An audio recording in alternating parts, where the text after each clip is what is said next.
Oh, hi guys, I'm out here revamping these wicking beds. I've already done this one over here, and the reason for this is because over time these level contraptions that I've made have been warping, etc. So what I've done, basically, you can see I've done the far one over there, and I'm doing this one at the moment.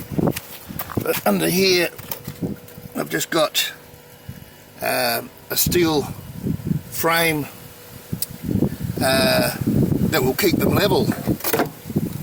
They're about $10 each, so you know I shouldn't have any more problems with them sagging in the middle, etc. Should have thought about that in the first place, I guess. But yes, and you can see I've got them raised above where they used to sit here, and I've just got some spaces, I suppose you'd call them, just to get them up above slightly above the channel, so there's no weight on the channel whatsoever, and they'll never warp. And you can see I've got one bucket centered on here, and I'm about to plant Sebago potatoes in a hydroponic wicking system. I don't see why it won't work. I'll get on and get these all up and planted, and I've got seedlings coming on to go in there. I'm hoping to put capsicums along the front row there and figure out what I put in the back. I want to put a rock melon or two in there, maybe some watermelons, I don't know, and they can hang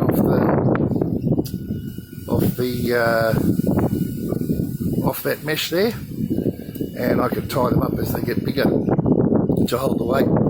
Anyway, I'll get on with it and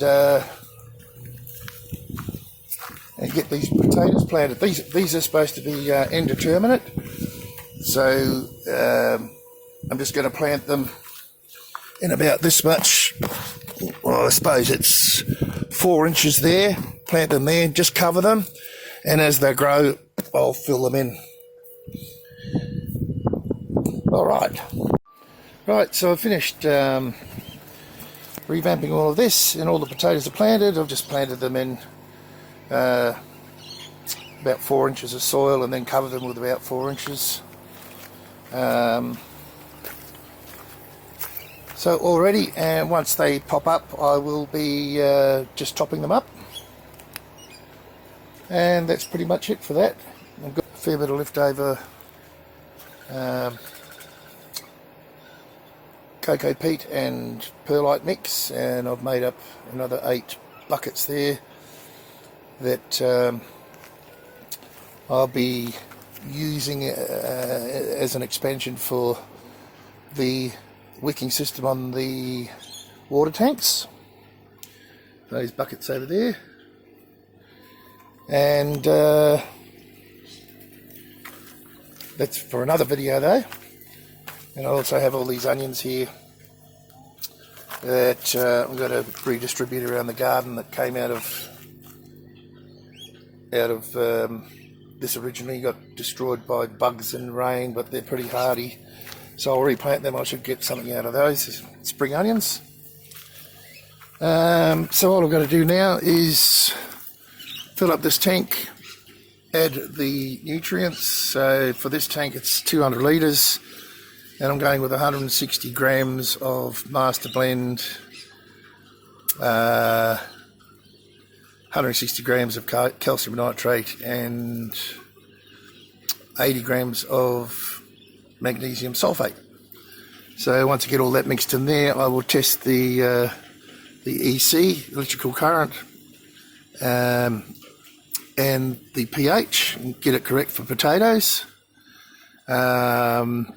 I'll put a little photo up of the EC and pH for potatoes here.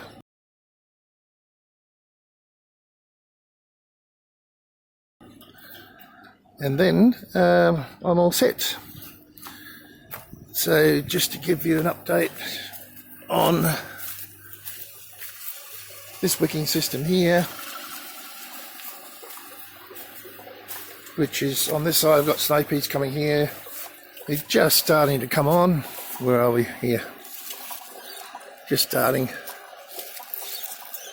So two I planted a bit earlier, so I'll get all those snow peas and get this side ready. I'm going to put another run of buckets on this side. As you can see, we're just getting ready for that, just measuring it out, and we'll have a double lot of buckets through here, and I can grow the higher stuff on this side and the lower stuff on this side to make the most of the sun. But yeah, that's the plan. Those bok choy over there are coming on really nicely.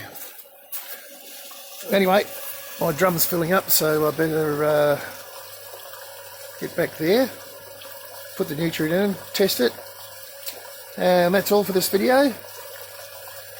So I'll see you when this one's finished, and we'll have a chat about that and probably a garden tour at the same time. Bye for now.